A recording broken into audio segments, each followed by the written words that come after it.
साल 1857। सिर्फ एक साल नहीं, बल्कि वो तूफान था जिसने ब्रिटिश साम्राज्य की नींव हिला दी। क्या ये सिर्फ सिपाहियों की बगावत थी, या फिर एक पूरे राष्ट्र की दबी हुई पुकार? आज हम जानेंगे उस ऐतिहासिक क्रांति की कहानी, जहां बहादुरी, बलिदान और बगावत ने मिलकर लिखा भारत के स्वतंत्रता संग्राम का पहला अध्याय। ब्रिटिश ईस्ट इंडिया कंपनी धीरे धीरे भारत को अपनी मुट्ठी में कैद कर चुकी थी। राजाओं को गद्दी से उतारा जा रहा था, किसानों से जबरन कर वसूला जा रहा था, धर्म और परंपराओं को तोड़ा जा रहा था, और सैनिकों की आस्था को पैरों तले रौंदा जा रहा था। ये सिर्फ असंतोष नहीं था, ये एक धधकती ज्वाला थी, जिसे बस एक चिंगारी चाहिए थी। इस क्रांति के पीछे सिर्फ एक घटना नहीं, बल्कि सदियों का दर्द और अत्याचार था। एक साम्राज्यवादी नीतियां, अंग्रेजों की सहायक संधि नीति और हड़प नीति ने भारतीय रियासतों की आजादी छीन ली। डलहौजी की नीति के तहत झांसी, सतारा, नागपुर, अवध कई राज्य जबरन मिलाए गए। झांसी की रानी लक्ष्मीबाई के शब्द गूंजे, मैं अपनी झांसी नहीं दूंगी। दो आर्थिक और प्रशासनिक शोषण, किसानों से भारी कर वसूले गए, कुटीर उद्योग बर्बाद कर दिए गए। अंग्रेजी कपड़े ने भारतीय वस्त्र उद्योग को समाप्त कर दिया। न्याय सिर्फ अंग्रेजों के लिए था, भारतीयों के लिए नहीं। तीन सामाजिक और धार्मिक हस्तक्षेप, मिशनरी शिक्षा, धर्म में दखल और भारतीय आस्थाओं पर वार। लोगों में यह डर फैल गया कि अंग्रेज धर्म भ्रष्ट करने की साजिश कर रहे हैं। चार, सैन्य असंतोष। भारतीय सैनिक अंग्रेजी सेना की रीढ़ थे, लेकिन अपमान, असमान वेतन और चर्बी वाले कारतूस की खबर ने सब कुछ बदल दिया।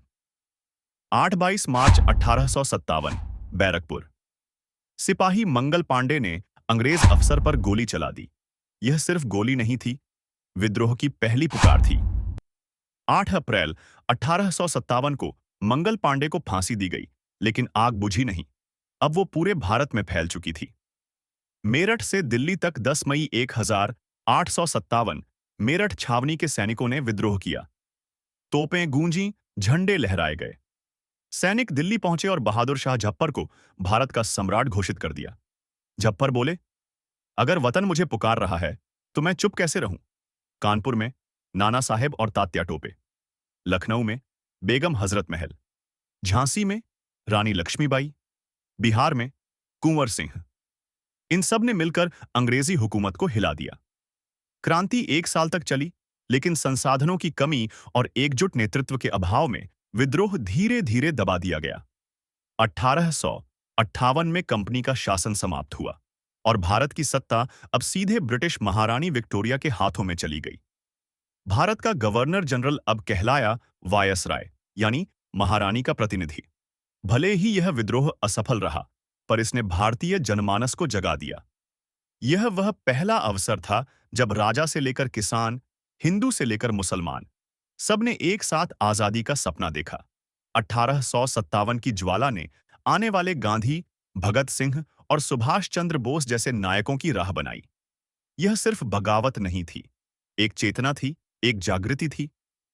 1857 का संग्राम भले ही समाप्त हो गया, लेकिन इसकी गूंज आज भी हर भारतीय के दिल में है, क्योंकि इतिहास गवाह है, गुलामी मिट सकती है, पर आजादी की चिंगारी कभी नहीं बुझती।